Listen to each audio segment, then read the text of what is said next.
মূলতা স্বাধীন ই এক সুগন্ধি পখিলাৰ কবিলে শ্ৰদ্ধা জনাই আমি আপোনালোককো আন্তৰিক পুলক জনাইছোঁ। আপোনালোকক জনাবলৈ পাই আমি আনন্দিত হৈছোঁ যে শিৱসাগৰত 27, 28 আৰু 29 ডিচেম্বৰত অসমৰ কবিসকল একত্ৰিত হ'ব এখন পতাকাৰ তলত। উদ্দেশ্য কি, ইয়াৰ লক্ষ্য কি আপোনালোকে নিশ্চয় জানে। আৰু আজি সেই উদ্দেশ্যে কবি সন্মিলনৰ এগৰাকী খ্যাতনামা ব্যক্তি প্ৰেমজ গগৈদেৱে আজি আমাৰ এই অধিৱেশনথলীত লাই খুঁটা স্থাপন কৰিছে। আৰু আমি আশা ৰাখিম যে পৰমেশ্বৰৰ কৃপাত এই আমাৰ অধিৱেশনলৈ আহিব লগা যিসকল ব্যক্তি, যিসকল কবি, এই সকলোৰে আশীৰ্বাদত এই অনুষ্ঠিতব্য আমাৰ অনুষ্ঠানকেইটা খুব সুন্দৰভাৱে পালিত হ'ব।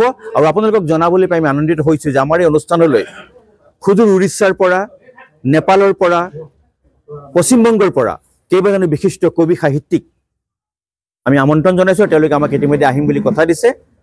গতিকে আটাইৰে সম্পূৰ্ণ সহযোগিতা আমি কামনা কৰিছোঁ। আমি আশা ৰাখিম যে শিৱসাগৰ ছোৱালী মহাবিদ্যালয়ত অনুষ্ঠিত কৰিবলৈ লোৱা সদৌ অসম কবি সন্মিলনৰ এই মূল অধিৱেশনখন সুন্দৰভাৱে ৰূপায়িত হ'ব আৰু ফলপ্ৰসূ হ'ব। আপোনালোকৰ আটাইৰে সহযোগিতা কামনা কৰিলোঁ।